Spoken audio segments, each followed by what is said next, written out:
turn the page on the last decade of what I believe has been contrary to where the spirit of our country really lies. But the last decade, of course, the last 3.5 years has been part of your administration. The American people are entitled to know when a foreign power is attempting to exploit our country's free exchange of ideas.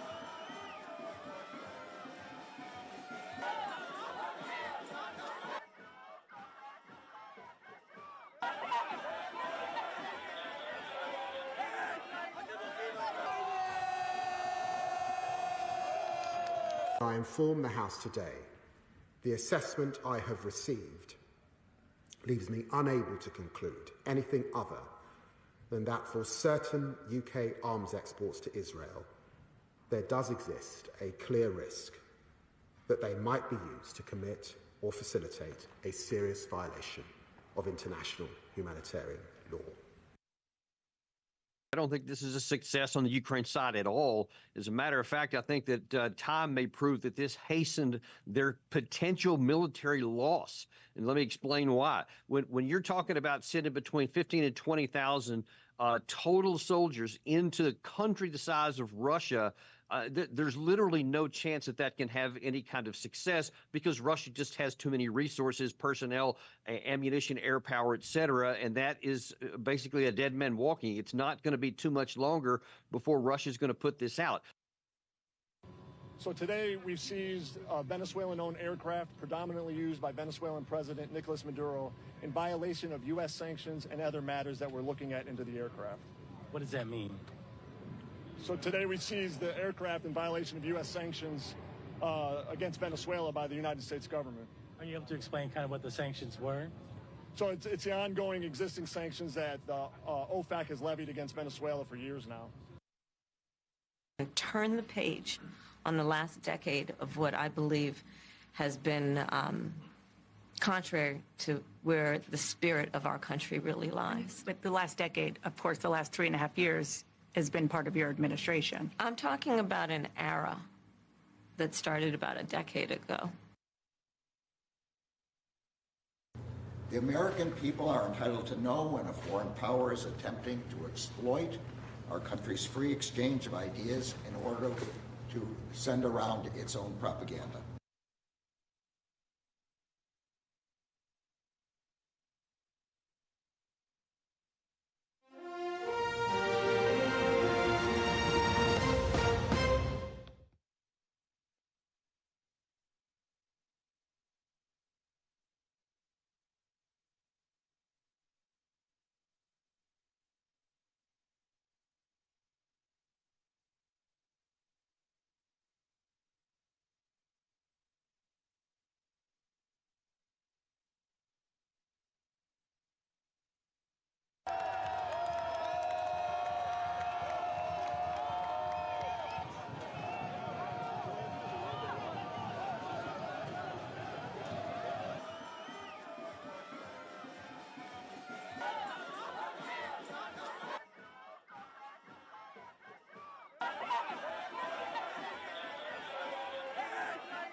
Testing 1, 2, 3.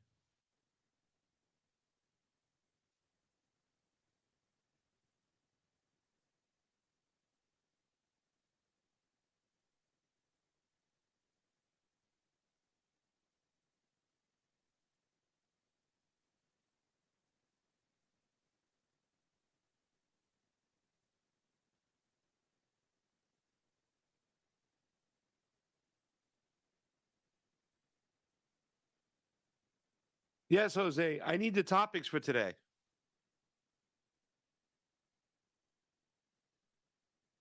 You got it.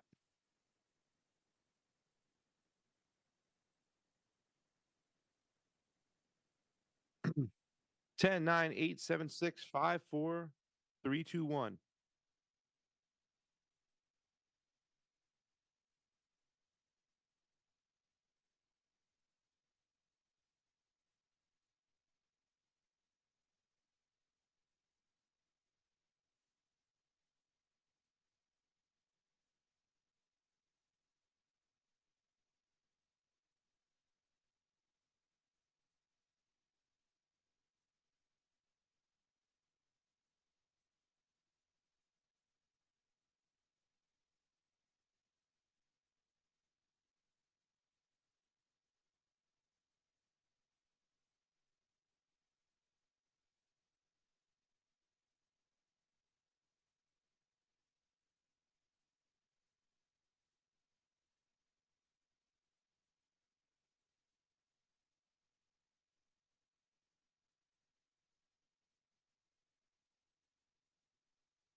Mm-hmm.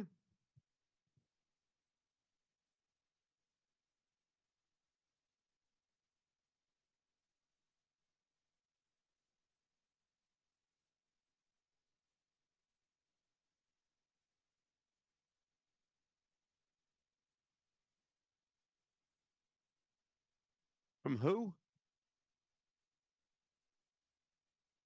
I just got it right now. There it is. Cool. Thank you. Gotcha.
What's new?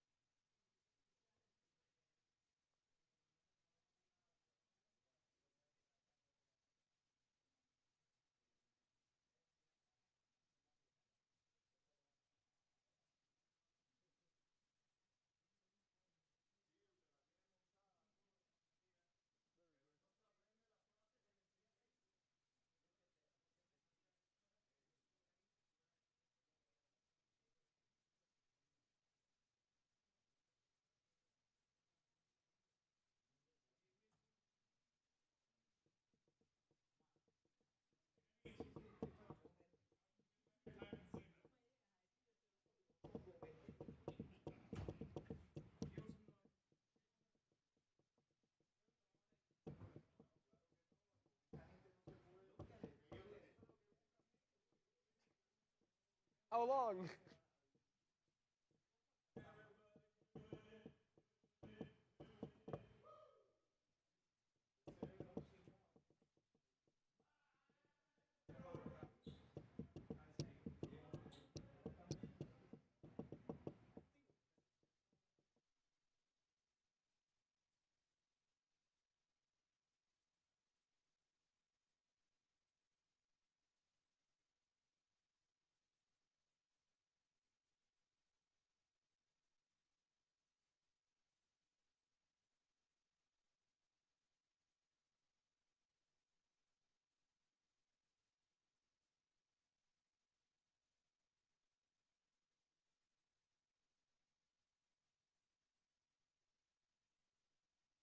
I'm doing good. Hey, Andre.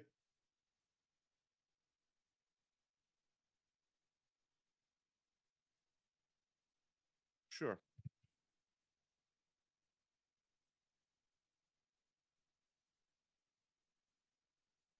Let's hopefully this works.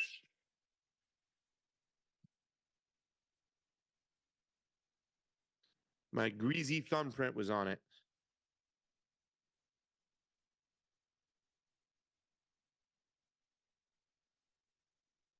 Yes, I'm on a stack of books pointed down.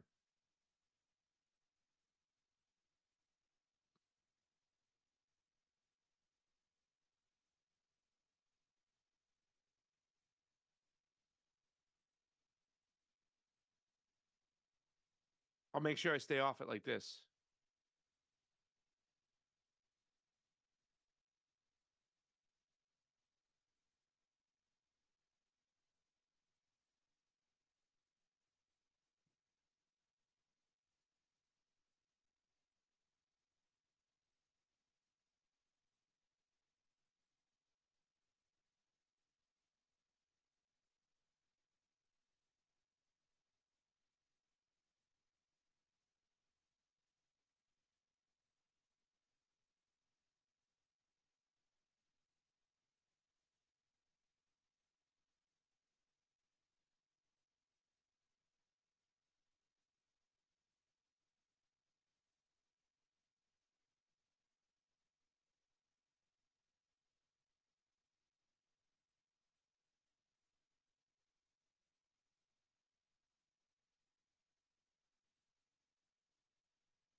I do, sir. Turn the page on the last decade of what I believe has been contrary to where the spirit of our country really lies. But the last decade, of course, the last 3.5 years has been part of your administration.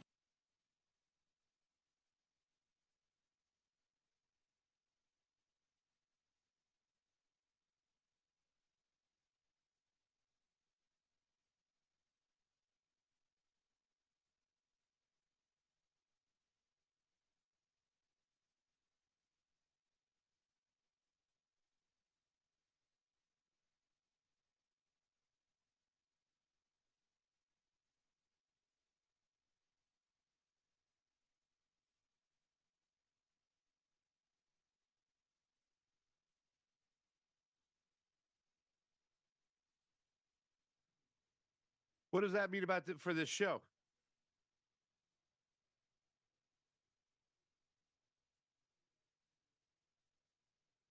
Awesome.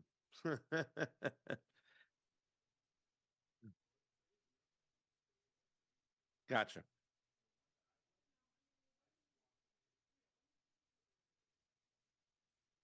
Let me grab some water real quick.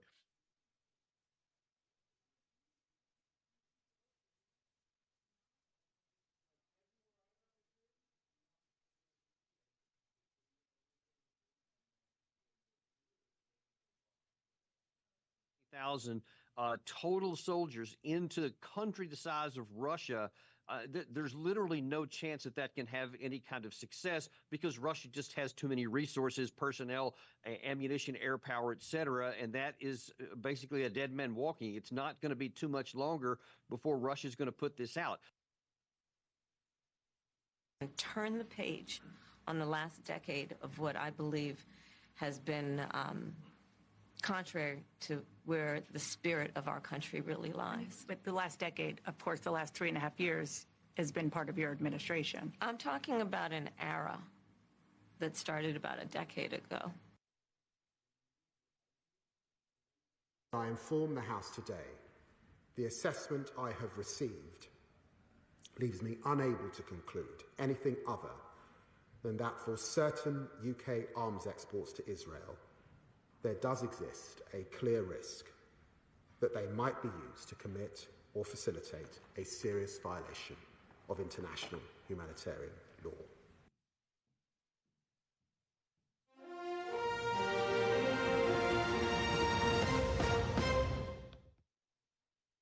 So today we've seized Venezuelan-owned aircraft predominantly used by Venezuelan President Nicolas Maduro in violation of U.S. sanctions and other matters that we're looking at into the aircraft.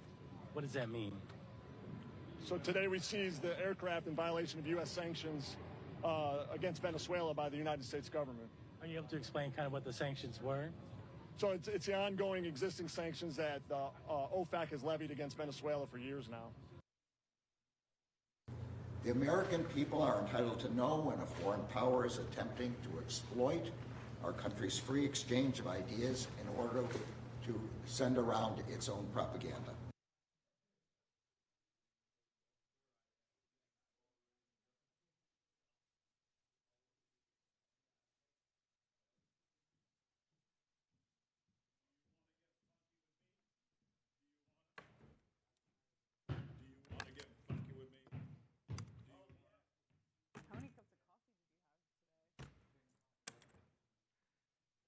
Playing the funky game.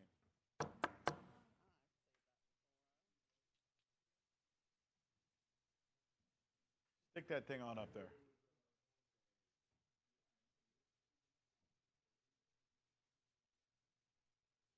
I want to go to Hutchinson Island.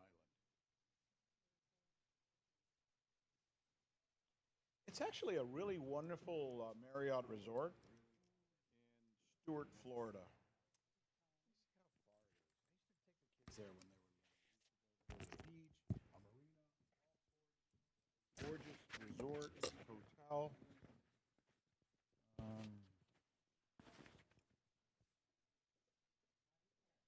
Who's here? What's his name? Are we doing pasta through? But is he here? Oh.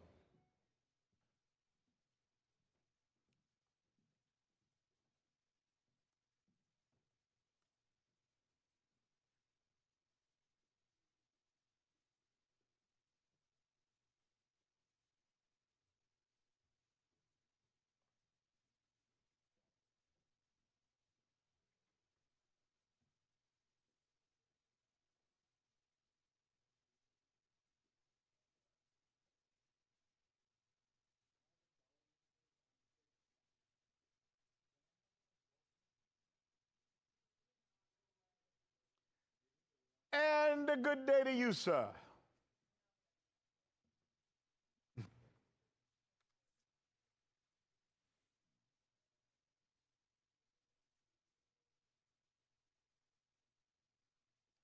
Do you want to get funky with me? Do you want to? Do you want to get funky with me? Do you want to? It's the move right there. What do you think, Nandez? This move? You like that?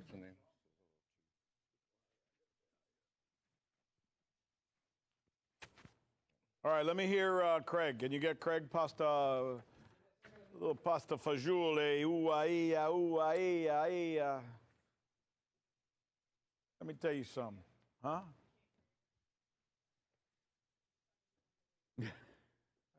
There you go. Hey, what up there? Hey, ah. Hey, ah. Hey, Paisan. Hey, wah. How you doing? How you doing? What's the matter for you? Hey. We could go do a gangster movie together. Not gonna ever make any more. Oh my God! I know that we need another good, great mafia movie, man. Mm-hmm. Just those characters are so rich. I was thinking about the other day watching The Godfather again. My wife said, "Nah, we're not watching The Godfather again." I was like, "God, come on." So we ended up watching some bullshit chick flick, romance bullshit. Women are weird. Have you seen The Sopranos? Have I seen The Sopranos? Are you kidding? 28,000 times. I know, right? So good. The Godfather 2 is the greatest movie ever made. I think the second greatest movie ever made is the one with Joe Pesci and the tough guys. What's it called? Goodfellas. Goodfellas. I would say Goodfellas is number 2. Scarface. Henry. And Scarface is number 3, which is not a mafia movie, but it kind of is. The Cuban mafioso. Yeah. Mm-hmm. Have you seen 29th Street? It's where I learned to never get high off my own supply. So I learned that from Biggie Smalls. It's actually in a song. Really? See, why would they say that? Number four. I know you heard this before. Never get high on your own supply. Yeah. Yeah, that's a line from Scarface. So he stole it. He stole it. He did. He borrowed it, Rick. Borrowed it. But then he got shot for it, so good. Whatever. Aye. What was the one you said? 29th Street. I grew up. 29th Street. That's where I grew up. 29th Street. That's one of my favorite movies. Send me a text with that. I will watch it. I will. That and the Pope of Greenwich Village. I didn't like that so much, but maybe I was just not in the right mood for it. All right, let's do this. You guys ready? Enough with the movie talk. What's the matter for you? Hey, ooh, ah. All right, let's do it.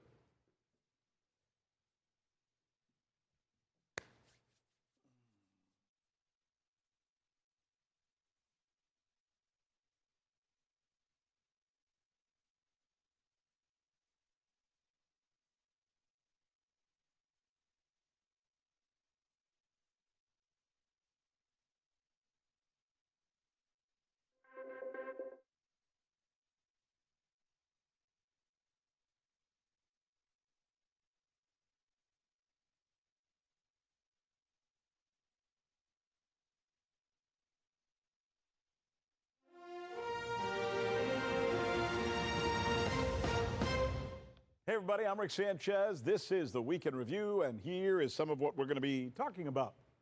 Turn the page on the last decade of what I believe has been contrary to where the spirit of our country really lies. But the last decade, of course, the last 3.5 years has been part of your administration.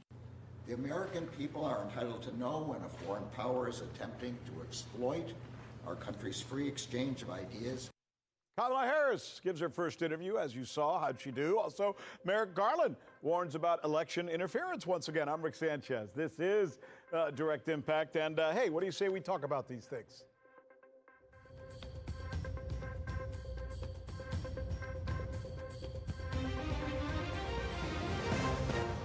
Okay, here we go. There's a lot to talk about because a lot has happened over the last week. And joining us now to go through some of the events of the week is the Convo Couch host, friend of the show, we can say, Craig Pasta Jardula. Every time I say pasta, I want to say pasta fajoule, but it's not about Pasta Jardula. Craig, thanks so much for joining us, my friend. Look forward to the conversation.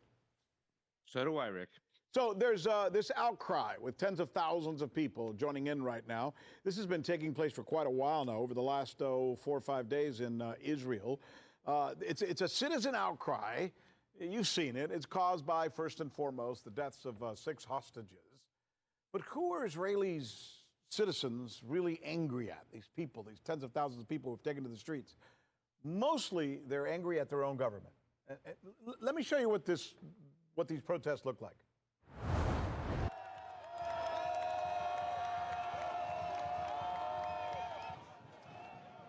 So a lot of those protesters are angry mostly because of the news that has recently come out, just appeared, by the way. It's written by an Israeli newspaper. It details how there was this recent deal, right? And this deal would create a ceasefire and the return of the hostages. And these people are angry that that deal didn't come, wasn't consummated. And what's weird is Israel agreed to it. Hamas agreed to it. They both said, hey, let's return the hostages. Let's do a ceasefire and this thing will be over, right? Wrong. Because then Israel's war cabinet said, no, let's not do this thing. Let's not do the ceasefire. Let's not agree to the hostages being returned. They essentially, according to this newspaper in Israel, they sabotaged their own deal, right? And then they raided the tunnel in Gaza where the hostages were, and the hostages died. That's why people in Israel are teed off, right? It seems like an obvious case of, I don't know, is it incompetence? Is it a deliberate aggression? Do they just not want this thing to end? Craig, I'm going to bring you in. What's your take? No, at least we know who's in charge over there in Israel, right? The war cabinet, at the end of the day, are the ones calling the shots. Yeah. And you see these protests, Rick, you start to think, like, maybe we're going to get something out of this. Maybe the Israeli government will finally be scared. I don't know, because Israel and the United States, they're the most propagandized citizens out there.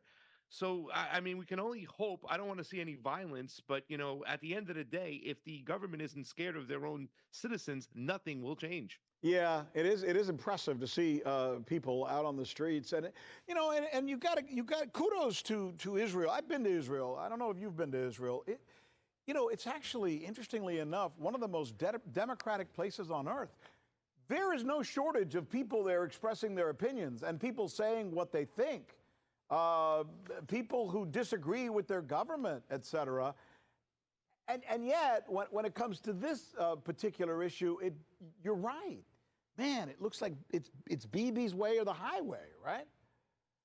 Yeah, I mean, listen, I have never been to Israel like yourself, but from what I understand, that they're a little bit less willing to deal with the Palestinians than they were maybe 20, 30 years ago. Yeah. The Norm Finkelstein mentality has kind of flown out the door, but that's years of programming and propaganda. So, I mean, if there are those voices out there, Rick, I hope they break through, because this war is just, it's a tragedy. Now, 40,000 dead. I mean, when's it going to stop? Yeah, no, you're absolutely right. By the way, according to some estimates, it's triple that number that you just mentioned. Okay, there's perhaps only one country in the world that is more obedient to Israel than the U.S., and that country, by the way, is the U.K. But now, for the very first time, we are seeing a little bit of a kink in that armor. Listen to this. This is the British Foreign Secretary. Did you hear this? Here he is announcing to his parliament a change in the money and the funds that's going to be sent to Israel. I inform the House today the assessment I have received leaves me unable to conclude anything other than that for certain UK arms exports to Israel, there does exist a clear risk that they might be used to commit or facilitate a serious violation of international humanitarian law. So he says, look, if they're violating international law, then we're not going to send them all of the funds that we owed them. We're going to keep back some. It's not all the funding, but it's certainly a significant message that they're sending, that he's sending. But wait, there's more. We've now learned the prime minister, after getting a call from Washington, appears to be pushing back, saying that by not sending the arms, we would hurt the ceasefire. So they should go ahead and send all the arms, because if you don't send it to them, somehow the ceasefire would be affected. Personally, I don't see the connection between one thing and the other. Do you, Craig? No, I do not. I think this is more about the pitchforks coming to the gate. Once the pitchforks come to the gate, we got to give the citizens something to calm them down. So to me, this is nothing more than lip service. I mean, the Balfour Declaration came out of Great Britain, for crying out loud. So I think at the end of the day, you're always going to see, no matter what, England align with the state of Israel. They'll give them what they want at the end of the day. Yeah, and it's funny that, you know, you almost knew that as soon as we played that clip, and not us, but others played that clip, that somebody in Washington would pick up the phone and call the Prime Minister of Great Britain and say, hey, whoa, what did you guys just do? Let's rethink this. And we need an argument against it. The argument is we're on the brink of a ceasefire deal, and this could interfere with the ceasefire deal. Now, I will say this. Look, if they're really on the brink of a ceasefire deal, thank goodness, great. However, they've said this about 100 times in the last year, that they're on the brink of a ceasefire deal, and there's no damn ceasefire deal. Yeah, and a ceasefire now, what's that going to do? I think they were obtaining their objective, and that was never to really get rid of Hamas. It was to ethnically cleanse Palestine, and they want that land. I mean, even Jared Kushner's come out and said, hey, we're going to get some beachfront property for you at the end of the day. I think all Israelis, especially the ones in the government, had that in mind, and they're not going to stop until they obtain that. There appears to be a shakeup in the Ukraine government, the most significant being the resignation of the country's foreign minister. This is a big deal. This guy, Dmytro Kuleba, or Kuleba, pardon me, my Ukrainian not so good. He's one of Ukraine's most recognizable faces on the international stage. This is a guy who goes around the world telling countries why they need to back Ukraine, right? He quit. He resigned. He's out. Ikse, Nixe, afuera.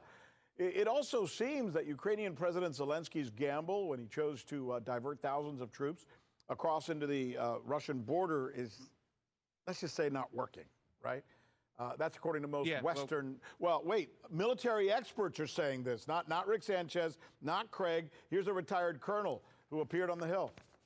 I don't think this is a success on the Ukraine side at all. As a matter of fact, I think that time may prove that this hastened their potential military loss.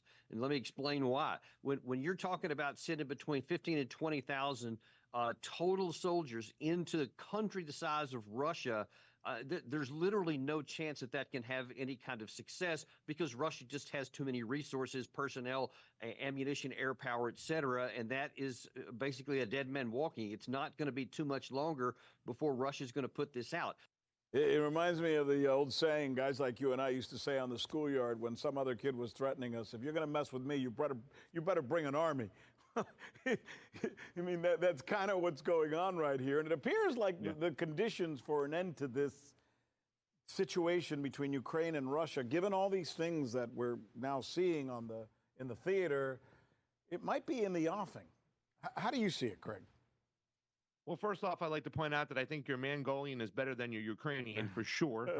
We just got to get that out there. But look, there's a lot of people who thought that October 7th was allowed to happen, that the Israelis knew it would happen. And there's a lot of talk right now that the Russians knew that they were going to make this, incursion into Kursk, and they allowed them to come on in. And at the end of the day, it would seem like a brilliant plan if they knew this was happening. You know, they've lessened their forces in the Donbass. The Russians are breaking through over there on the defensive hold. So, I mean, what stupid of a move? Like I said, I think this was to win the information battle, Rick, where they wanted to get more money, wanted to get more funding, and by hitting up some headlines that they penetrated into Russia, the first time since World War II. I mean, they might help them get money, but it's a different situation than it is in Ukraine when it comes to the government trying to convince their citizens than it is in Israel. Well, and remember, you and I are old enough to remember in the old days when it used to be the Soviet Union, and we always used to call him the bear. We always used to talk about, don't wake up the sleeping bear, don't poke the bear. Well, this is more than a poke, and this week we've seen what we've seen the Russians do militarily is they've actually increased some of their actions, going after cities they maybe would not have gone to. And attacked, and certainly increasing their movement into Provence, one of the most important hubs in that whole area. So he may have actually poked the bear, using the old adage. Yeah, absolutely. I heard that some of the troops in the Kursk area, the Russian troops were playing the song Hotel California. You can check out anytime you like, but you can never leave. And they're trying to get back to the Donbass, and they're not allowed to. The Russians are just picking them off one by one. But I think, Rick, that a lot has to be said about how the Russians are conducting this war. They could have wiped out Ukraine from day one. They have the power, but they don't want to do so because they look at a lot of the Ukrainians as their brothers. So being able to remove the Ukrainians methodically seem to be their game plan, and they seem to be pulling it off. But it really is a shame right now. Almost 500,000 Ukrainian lives lost in this war. Oh, it's just it's sad. No, you're right. The numbers are all over the place. But look, you're absolutely right to say that in a situation like this, it's never good for either side. And the sooner Russia comes to the table and comes up with some kind of deal, as well as Ukraine, the better for all of us and for the entire world, and certainly for the Ukrainian people and the Russian people. So, listen, all we can do is watch. All right, when we come back, I want to talk about something else. Imagine imagine this. The President of the United States goes to some country. He goes there, on Air Force One. I'm acting like I'm flying a plane. I don't know how. He arrives in Air Force One, and while he's there, somebody confiscates his plane. That just happened, but it wasn't the United States. I'll tell you who it is when we come back.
Hey, welcome back. I'm Rick Sanchez. Craig Jardula is joining us as well. And let's talk about this, Craig. You ready?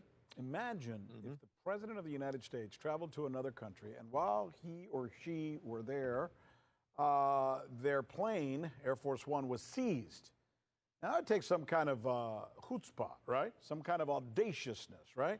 Well, it's kind of what the United States just did to the president of Venezuela.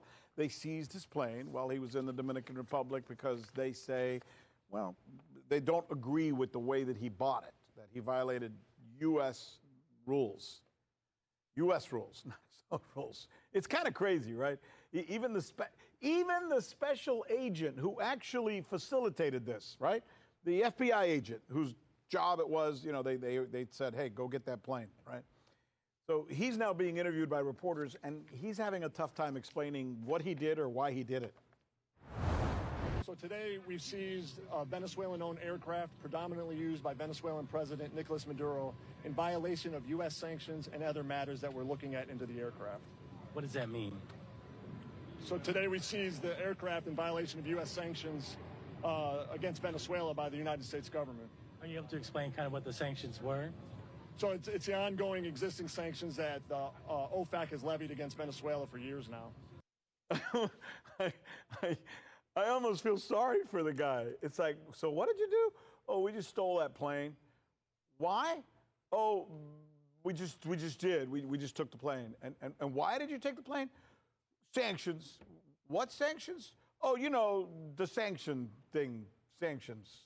Like, there's just something silly about the whole thing. And I don't know. Go ahead, Craig. Well, I mean, I think the arrogance of this intelligence agent over here kind of mirror the arrogance of the United States foreign policy. They couldn't steal the elections. They can't steal their gold. They can't steal their oils, Venezuelans, that is. So now they're trying to steal anything they could. They're playing. So, I mean, also the fact that we see the DR, we know completely right now that they are a client state of the United States. Dominican Republic. This is kind of crazy over here. I'm just wondering how they're going to manufacture consent to continuously get involved with these countries and interfere and do whatever they want. Yeah. Sooner or later, the American people got to say, enough is enough, Rick. You got to stop. Well, what they seem to be trying to do in Venezuela, they were able to pull off in the Dominican Republic when they removed the Trujillo government many, many years ago by sending in the Marines, and then the CIA went in there and did what they have to do. We all know that. That's part of Latin American history as far as U.S. engagement goes. But, it's just funny that they haven't figured out that they're helping Maduro. I mean, I know this because I'm Cuban. For years, Fidel Castro stayed in power by telling the Cuban people, the gringos, the Yankees, are coming to attack us at any moment now. You need me to protect you from them. What do you think Maduro is saying right now in Venezuela to the Venezuelan people? They just took my plane. I need your help. And what are they going to say? Mostly the poor people of Venezuela who voted for him. We love you even more now, Mr. Commander-in-Chief, or whatever the hell they call him. It's dumb.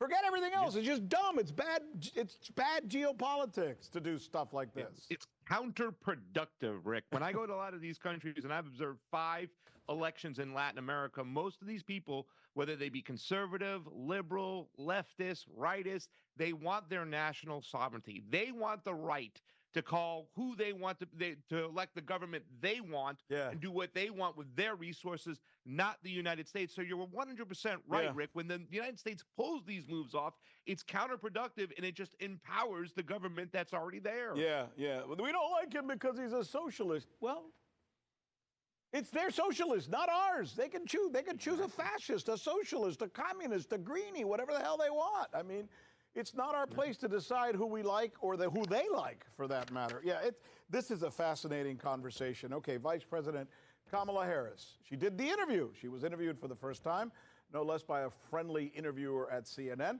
Seemed halting, cautious, not exactly inspiring, all the while taking these questions from somebody who she should have been really comfortable with. I mean, look, Dana Bash. I worked with Dana. She's not a bad person, but I'll be honest with you, she's very friendly to the Democratic Party.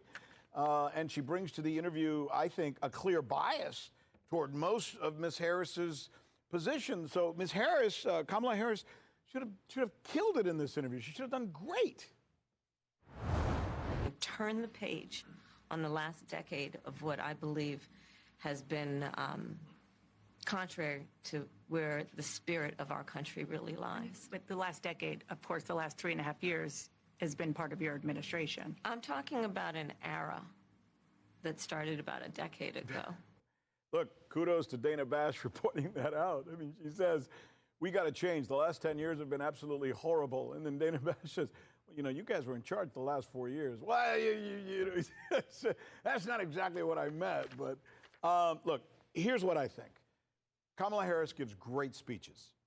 When she reads a speech off a teleprompter, it's awesome. And I think she's doing a great job as a candidate enforcing, you know, that vote that was unsure about Biden, and she's getting it now. So kudos to her and her team for doing that. She's not so good in a one-on-one interview. She's not so good without the teleprompter, I think. She wasn't horrible, but she just was different, right? Is that fair? Well, she's also not so good at random questions coming at her. This is, you know, this has been going on for years with Kamala Harris. They try to hide her as much as they can, keep her in the echo chamber. But you're absolutely right, Rick. This interview was on the Clinton News Network, CNN, right? And she should have knocked this thing out of the park. In fact, the only good part of this election, the only good part of this interview is when they asked a question about Donald Trump's rhetoric towards her, and she says, I'm going to take a pass. I'm going to take the high road. That was it. At the end of the day, she stumbled, fumbled all over the place, and they weren't even hard questions, Rick. Yeah, no, it's not. I mean, look, she wasn't horrible, but this is not a thing, right? I mean, maybe that's okay. But I will tell you this, and this is an important conversation that I'm about to have with you. It doesn't matter. It doesn't matter. Nobody gives a crap about whether a candidate goes on CNN or goes on Fox or goes on whatever, CBS, ABC. They don't care. We realized, President Obama was the first one to realize this. If you go back and you talk to some of his handlers, they learned that they don't need to kowtow to the media. They don't need to do interviews with the media. She did this interview because after a while they said, you know, everybody's talking about the fact you didn't do an interview. So she said, okay, I'll do the interview. They don't care. This is not going to make or break people voting for her. The only people who are going to watch the interview are people who watch CNN. The only people who will watch Trump when he does an interview with Fox are the people who are already voting for him on Fox. Media is just, let me just use the vernacular. It ain't what it used to be, my friend. Yeah, and she doesn't need to even talk about policy, Rick. I was in the streets of Chicago with her supporters, and they're voting based upon their feelings. She makes me feel good. She makes me feel right. So, I mean, we're just in a total co-opted, controlled environment where it's red team versus blue team, and at the end of the day, people aren't looking for policy or answers. They're just looking for confirmation bias. But but by the way, here's where I disagree with you. Feelings are good. If a president is able to, Clinton had that power. Reagan, oh my God, he made America feel good about itself without ever talking about anything substantive. But when he did finally have to talk about substantive details, he nailed it. He was okay with it. He did pretty good at it. But Reagan was great at what you just said. And if Kamala Harris could at least pull that off, you know, good on her. But at some point, you got to pay the piper. You know, you gotta come with something other than a beautiful smile and good looks and an attractive laugh. You gotta bring something else. Well, I'm bringing joy, Rick. I got joy for you, my man. See, now you're making fun of Kamala Harris's and her campaign, and that's not fair, Mr. Jardula. All right, U.S. Attorney General comes out. He's warning Americans about election interference once again. Points again to Russia, China, and Iran as potential culprits, and then went on to name some influencers allegedly connected to RT who were secretly paid to propagate, allegedly, information that could affect how people vote in the upcoming presidential election. That's it. That's fair. In fact, here's Merrick Garland, who I think would have made a great Supreme Court justice, myself, explaining. The American people are entitled to know when a foreign power is attempting to exploit our country's free exchange of ideas in order to send around its own propaganda. He's right. Absolutely. And if that's what they want to stop, then I have to have another question that he has to ask for me. Where's the consistency? There's this giant 2-ton elephant sitting in that room in front of him that he apparently doesn't see. Let me share that 2-ton elephant with you and what it looks like. Because, listen, we agree. Our job here, for example, my job is not to take sides. It's to be transparent. It's to tell you the truth. And, you know, nobody tells me what to say. I write this show. See this? I wrote this, you know?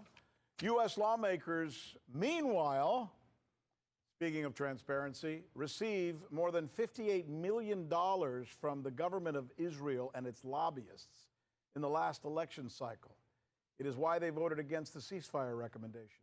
And during the first 6 weeks of its war on Gaza, members of Congress received on average $125,000 from pro-Israeli lobby groups, according to OpenSecrets.org. So, you know, yes, no government has the right to go to another place or another country and pay people to secretly tell people how to vote. Got it. Agreed. And if somehow RT did that, they shouldn't have. But what about Israel? I mean, they literally are buying politicians to affect our policy and our politics. How about that? Yeah, Rick, I'm glad you pointed it out because I was going to point it out if you didn't. How about Israel? But, you know, when it comes to the whole Russia situation, this is like Russiagate 3.0 at this point. It's like Hollywood remaking a bad movie. It's like, why are you doing this? Yeah. But there is a lot of programming and conditioning that goes on with how bad the Russians are. So I think that's why it could be pulled off. I mean, I rooted for the Mujahideen in Rambo 3 because, you know, Rocky had fought against the Russian in Rocky 4. Right. So they've already programmed into our psyche that Russia is the enemy, that Russia is bad. Which is fine. You could do all you want. But if you're going to have a policy that says you can't do this, you can't just say our friends can do it or this group over here can do it, but this group over here cannot. That's not consistent. That's not transparent. That's against everything that we as Americans stand for when it comes to fairness. That's all. That's all I'm saying. I'm not saying one side's guilty, anything like that.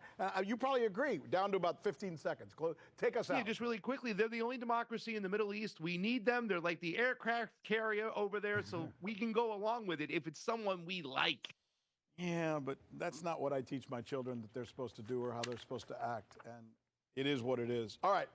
Thank you, my friend. Great conversation. This was fun. That's our show. Remember, always look outside your own box. Truths, they don't live in boxes. I'm Rick Sanchez. We'll be looking for you next time.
The American people are entitled to know when a foreign power is attempting to exploit our country's free exchange of ideas in order to send around its own propaganda.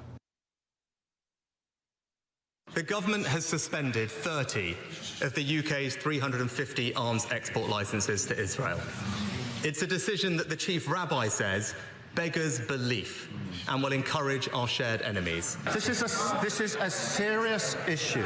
We either comply with international law or we don't. And we only have strength in our arguments because we comply with international law. I appreciate the party opposite didn't think that international law mattered.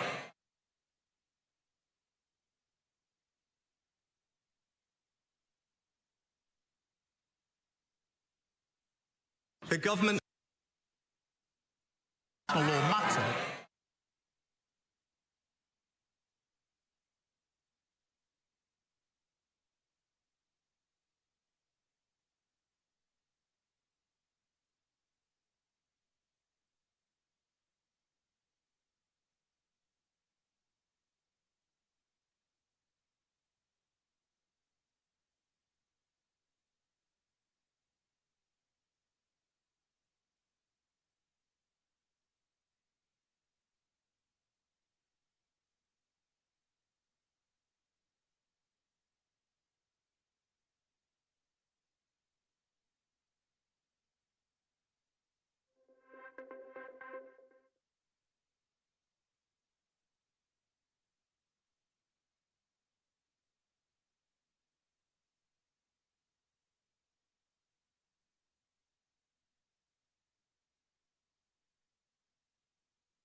Yeah, I can hear you.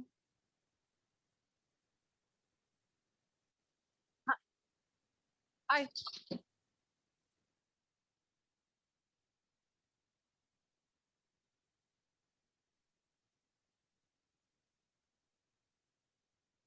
1, 2, 3, 4, 5, 6, 7, 8, 9, 10.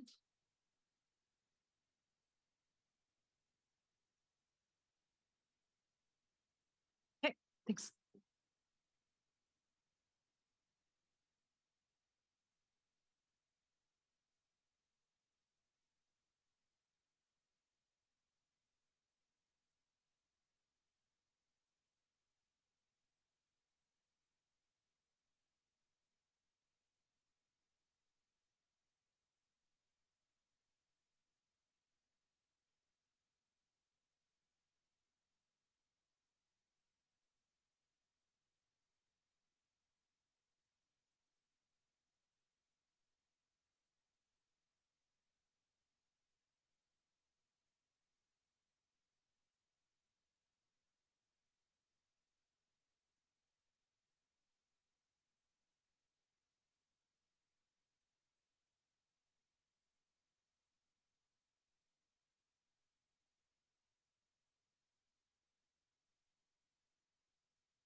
Hi, oh, we have to work on the electricity.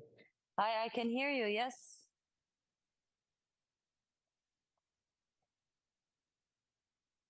Hello.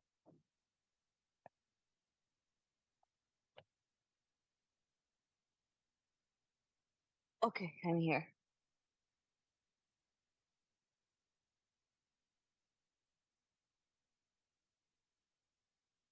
1, 2, 3, 4, 5, 6, 7, 8, 9, 10. 1, 2, 3, 4.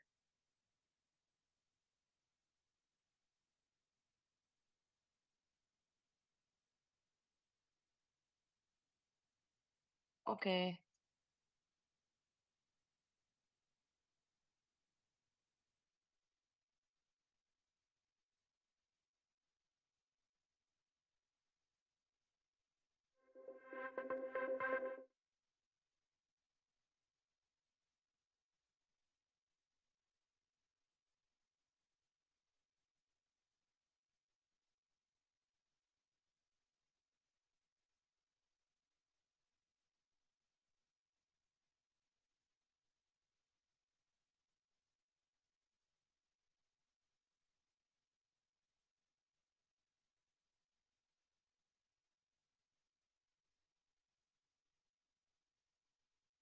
Hi, Louis. Yes, I hear you. I was talking to someone else, though.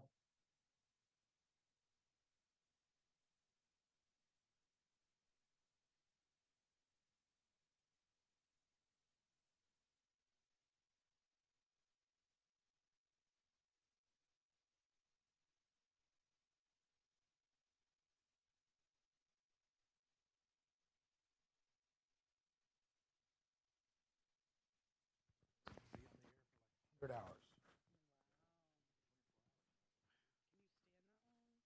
No, we're gonna have people fill in for me. So I can take a nap. Yeah, you should have me on. We need a cot. But you can't be in there.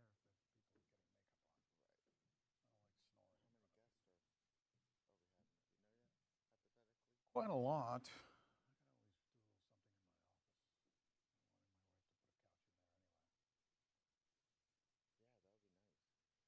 The noise in this building is there's no quiet.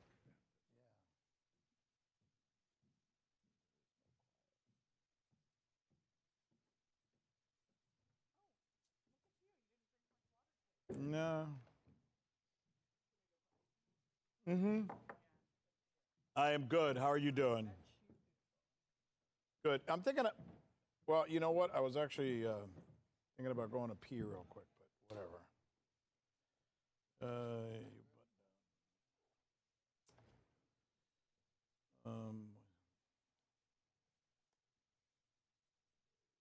Hold on.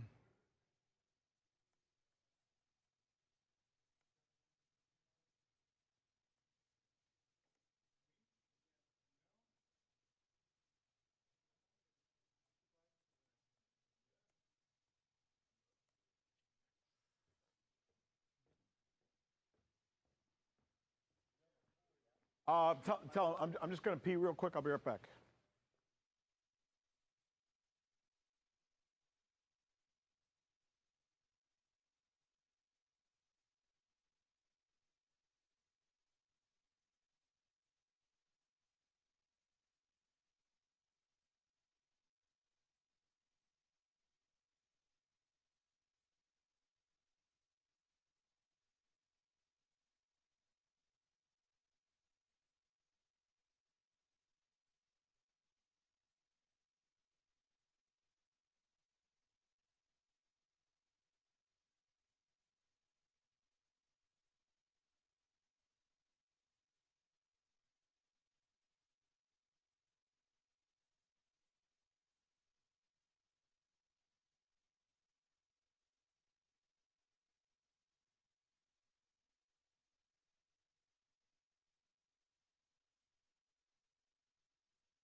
How are we doing? Good. Hi. Good. Hi. Can everybody hear? Gotti, how are you? Gotti, you good? Hi. Yeah, I'm good. Nice to see you again, Rick. Excellent. It's a pleasure to see you as well. And Sarah, all good there? Yep, good to go. Fantastic. I think it sounds good. Just give me a 5 count real quick, Sarah. 5, 4, 3, 2, 1. Sounds great. Gotti, you too? 5, 4, 3, 2, 1. Beautiful. Thank you. All right, let's do this.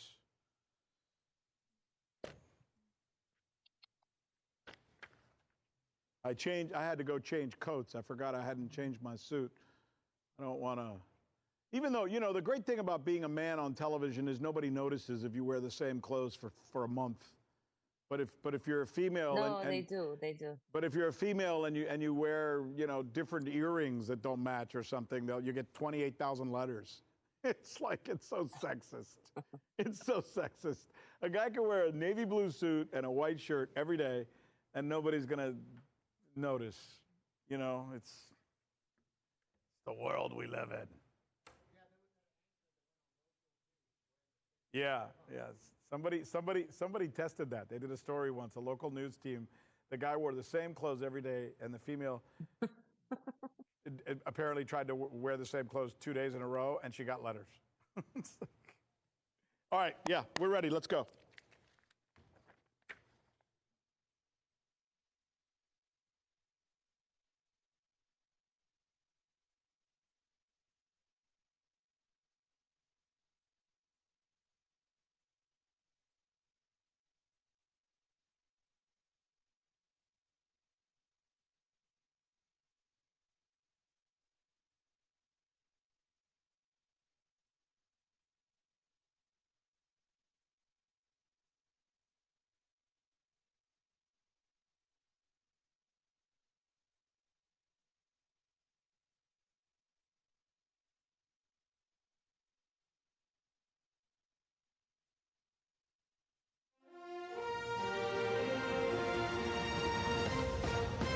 Rick Sanchez here. This is Direct Impact, and this is some of what we're going to be talking about.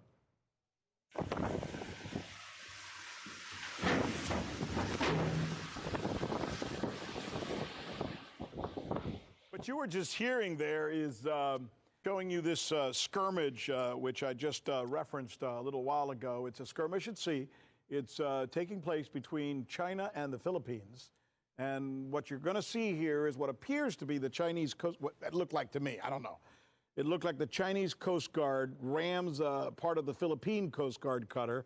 This is happening as the two nations continue to battle over the rights to the infamous and very disputed area known as the South China Sea. Go.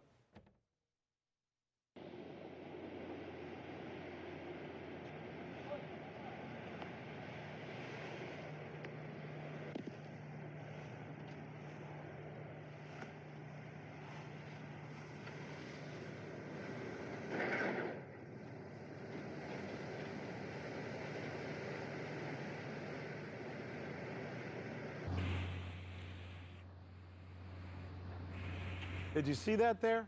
So you can kind of tell where that scrape takes place, right? China's Coast Guard says the Philippine ship was illegally stranded at the Sabina Shoal. That it was deliberately rammed the Chinese vessel. The Philippines says, no, it was the other way around. You guys rammed us. Either way, why is this happening? All right. In the South China Sea, there are a series of about 100 small islands, right? So let's take a look at this map. Ones that are already there. Many of you that didn't grow up around water maybe don't know this, but a shoal is like an island that's underwater. So it's like a coral reef. All you got to do is have an island. Now you can say, oh, but that's part of my territory. I created it. That's how the Chinese have been claiming all Chinese territory. Let's talk about this. Scotty Francis is an award-winning international war correspondent, geopolitical expert, and she's good enough to join us now. She's filling in for Manila Chan. So, Gotti, what do you make of this ongoing dispute and this latest between the Philippines and China? Well, from my readings about this, it looks like a small nation is being pushed to clash with a big nation called China. And just as you mentioned, Rick, it's $1 trillion worth of trade passage. So this is not new to see the West and the American media and the Western hegemony's eyes are all around this out of the blue. I mean, it's not like they're coming to save people or really like make everything here injustice. China's being really a grown up about it. I think China's leadership does not really want to be humbled by a fight with a much weaker adversary. Let's call it like that. But if you look at Philippines, internal politics in Philippines and what the midterm election is going to look like. It looks like very main for this small nation, and things are getting tense and tense more day after day. And they get a lot of pressure from the West. There's no question that the Brits and the U.S. and the French are constantly in there telling them, don't worry, we have your back. Be careful when you're told that the West has your back. Learn from the Ukraine experience. So it's an interesting scenario. Okay, so here's another one. With 61 days left before the presidential election, the U.S. Attorney General is now coming out and warning Americans about election interference. And once again, he is specifically mentioning Russia, China, and Iran as potential culprits. And then he goes on to name some influencers allegedly connected to RT who were secretly or surreptitiously allegedly paid to propagate information that could affect how people vote in the upcoming presidential elections. That's what it is. Okay, here's Merrick Garland. He is the Attorney General of the United States, who could have easily been the Supreme Court Justice, by the way, and probably would have been a good one. Here he is explaining it. The American people are entitled to know when a foreign power is attempting to exploit our country's free exchange of ideas in order to send around its own propaganda. Fair point. He's absolutely right. Nobody should try to influence U.S. politics or any country's politics or U.S. policies with money. And you've heard me say on this show over and over again how important it is to be honest and to be transparent, which is what we do here. It's what I do every day. It's not my job to shill for Donald Trump or Kamala Harris. My job is to call them as I see them. I'm like a referee, an umpire. It just so happens that recently, as I'm sure you've probably noticed, I've been calling out Mr. Trump more because of some of the ridiculous statements that he's made about crowds, comparing himself to Abraham Lincoln and Martin Luther King and talking about how Kamala Harris looks. You see this script? This is my script. You know who wrote this? I did. I wrote this. I get up if I have to at 5 in the morning to take care of this. Nobody writes my material. Nobody tells me what to say. And if Russia or any country pays people surreptitiously to go on the internet or on Facebook or something and to say good things about one candidate or one policy, okay, fine. They should probably be called out for it. But there's something else here that needs to be said. If Merrick Garland is going to talk about foreign interference, damn, man, shouldn't he also be talking about that 2-ton elephant in the room that's sitting there right in front of them? I mean, it's right there. I mean, if he wants to talk about a country interfering in our elections and our foreign policy, should he talk as well about a country that is literally buying our politicians with money? Benjamins? I mean, this is not about Facebook posts. This is worse, I think. Look at this headline. U.S. lawmakers received more than $58 million from Israeli lobbyists last election cycle. Why do you think they voted against the ceasefire? In fact, the article goes on to say, I mean, it goes on to, the article goes on to point out, interestingly enough, and this is kind of fascinating. It says that during the first 6 weeks of its war on Gaza, members of Congress received, on average, $125,000 from pro-Israel lobby groups. I mean, just to be fair, I mean, if you're going to talk about interference, then shouldn't you talk about that too? Doesn't consistency matter here? I'm just asking. It's my job. Gotti, you want to weigh in on this? Oh, yes, I do. I mean, Rick, when you talk about countries interfering in other countries' elections, I don't know any election that happened in the Middle East that didn't involve an American diplomat directly choosing and telling people who to vote for. I mean, this has been branded and made in the United States of America. Meddling in other nations' internal politics is an American brand, and it's very surreal to see that coming from the United States in a way. And one more thing, speaking about the APAC and the money that it has spread all over America. I mean, if influencers that work for RT or influencers or Iran and China and Russia are altering the American politics, they're starting to really sound like totalitarian regimes that talk about conspiracies. You know, it's very surreal and funny for me. I mean, we hear this here in the Middle East. I mean, you know, we don't hear these kinds of conspiracies in the nation that says it rules the world and is the strongest and it spreads democracy, you know? So that's funny. As soon as I read the story, I saw on your expression, you were like, are you kidding me? Do they know what they've done in the Arab countries, in part of the Middle East, for example? And that's funny. That's not the first thing that came to my mind, but you're saying that's probably what would come to the mind of the average Middle Easterner. Oh yeah, we have people who are branded and made in the American embassies. For example, in Lebanon, we have ministers and Congress people, you know, and in parliamentary elections, everything is manipulated and sometimes even funded. And in the American embassy in Lebanon, they even like they talk direct local politics, like vote for these, not these, because this is what we want from Lebanon. By the way, go ahead, finish.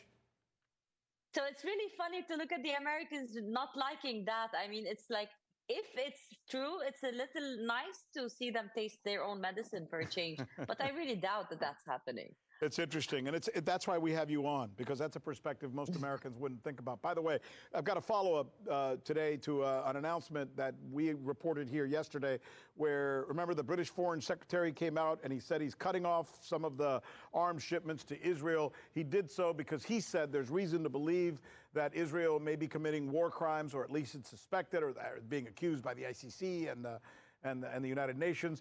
But now here's the follow-up. Soon after that decision was announced, according to reports, somebody in Washington apparently picked up the phone and called the former Prime Minister, Mr. Rishi Sunak, who then went on the Parliament and said this. The government has suspended 30 of the UK's 350 arms export licenses to Israel. It's a decision that the chief rabbi says beggars belief and will encourage our shared enemies. This is a serious issue. We either comply with international law or we don't. And we only have strength in our arguments because we comply with international law. I appreciate the party opposite didn't think that international law mattered. I do love that about the British Parliament, the way they go after each other that way. I do like that. By the way, so here's what we're learning. The reporting is that somehow the potential ceasefire deal would be affected by the UK withholding any of its arms shipments. Therefore, the U.S. is telling the Brits, don't do that because we're on the brink of a ceasefire and you guys might screw that up. Gotti, do you buy that argument?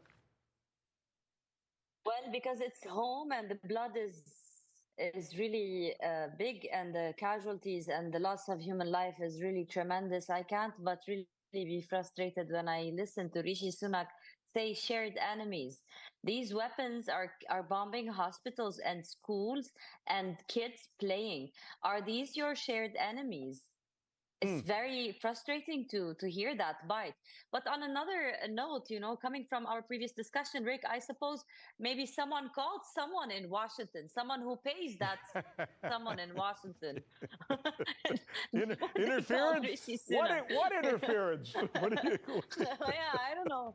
Well, that might have happened for the $58 million or $1 billion that have been spent, you know. I mean, it's worth a phone call sometimes. Do you think, by the way, one final thing on this, when you hear them say they're on the brink of a ceasefire, I don't know about you, but I've heard this so many times now. I mean, the more they say it, the less I believe it, right?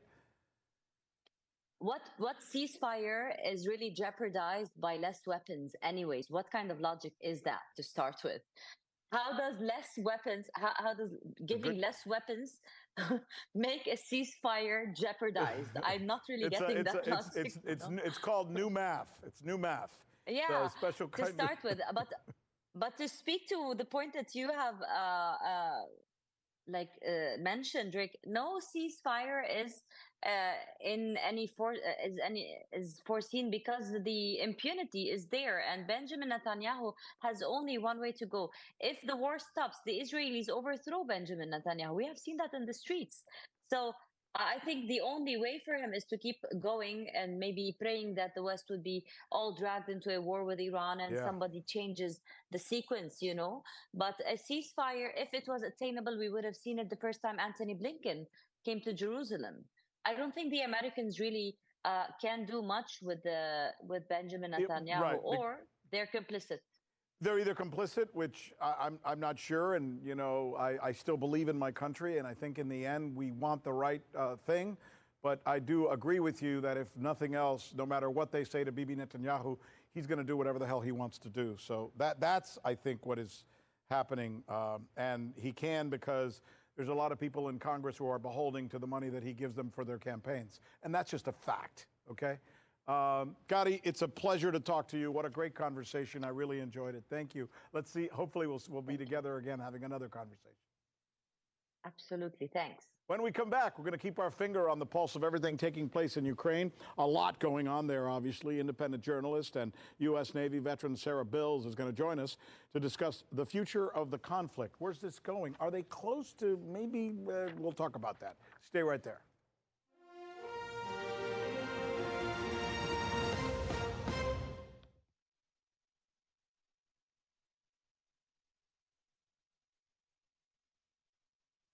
Got it.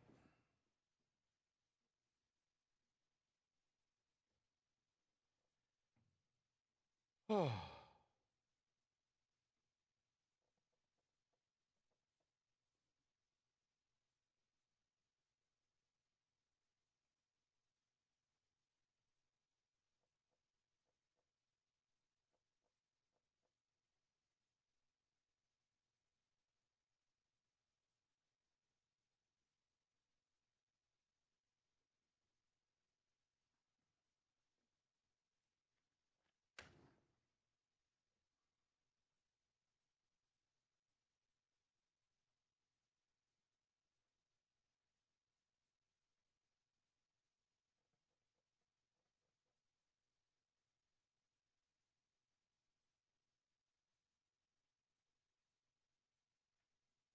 Okie dokie.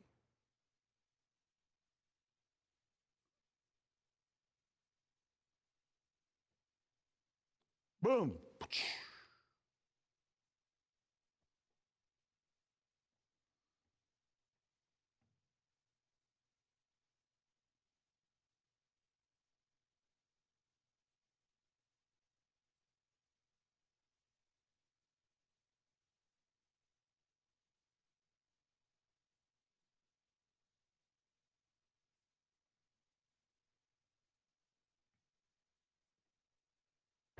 She was really good, by the way. Yeah, she was smart.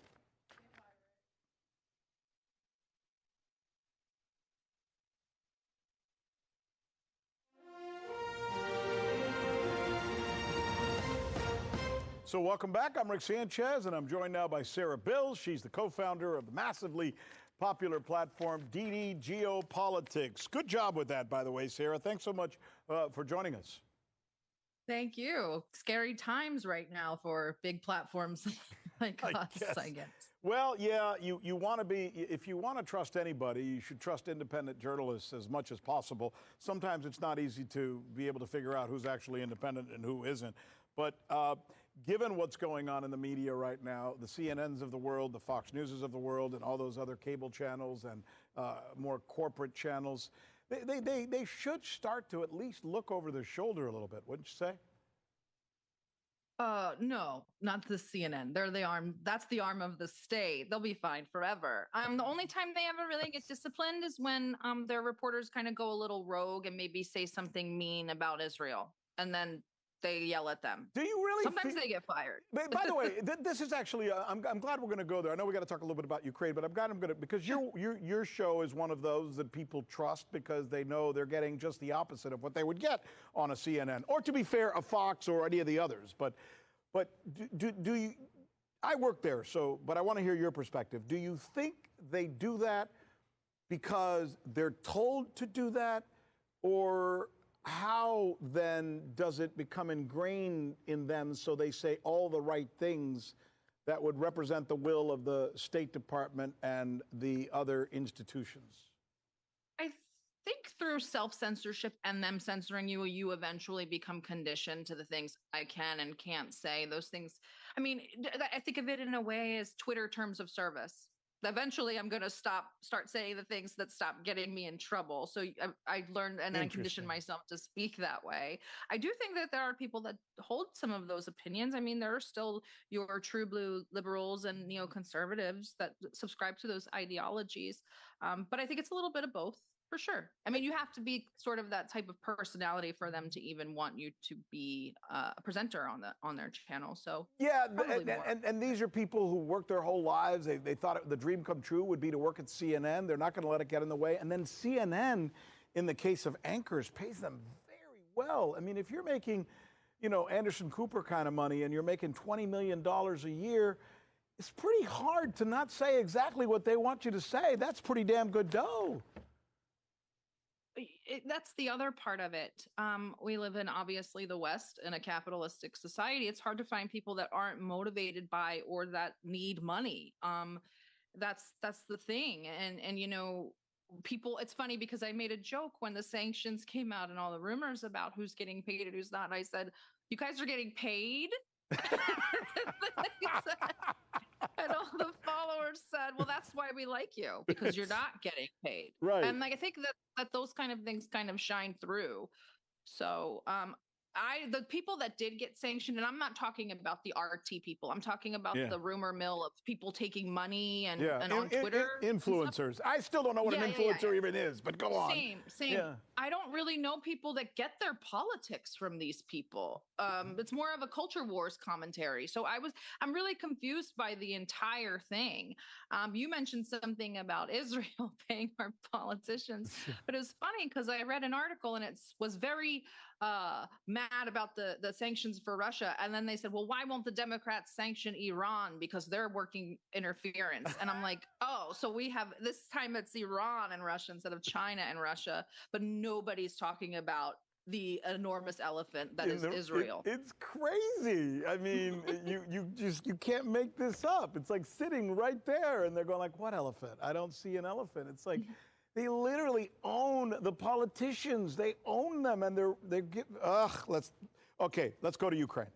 So here's what seems to have happened this week. We're seeing now a trend where many very important members of the Ukrainian cabinet are quitting. They're just saying enough is enough, including the guy who was responsible for going around the world telling countries why they needed to support Ukraine. I mean, it doesn't look good when your head cheerleader quits. Who's left to cheer, right?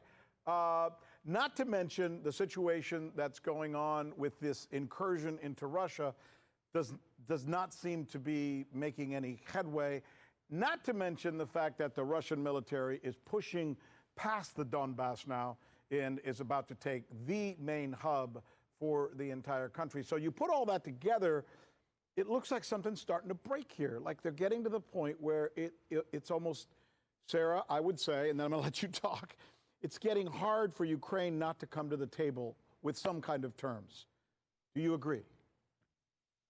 I do agree. Zelensky's finally coming around. I think that he said today that it's okay if Russia is a participant in the peace talks. So we're making progress. He's going to let Russia attend their own peace talks right now. I really think that Kuleba that's the one of the most major resignation. I think he left because of his kind of clashing with Yermak. And he's just for the benefit of the viewers, he is the foreign affairs person for Ukraine, and that's Dmitry Kuleba, right? Mm-hmm. And so Yermak is much tighter with Zelensky, and I think right now we're kind of like Hitler in the bunker a little bit. Yeah. And only the people that are closest to him are going to be allowed to stay in that bunker, and the rest are going to get tossed to the side eventually, regardless. So what was the breaking point then? What was it about Dmitry Kuleba that what was he mad about, or what made him move, or what made him do this? Well, it's the corruption, number one, which obviously he tolerates a good bit of it, but it gets overwhelming. He's also makes him look like he's in poor standing when he does go to foreign dignitaries and diplomats and request things and ask for them. So it's actually also designed to placate the public and create this illusion of change because the military situation facing Ukraine is incredibly dim. Yeah. They give a little bit of a distraction as well.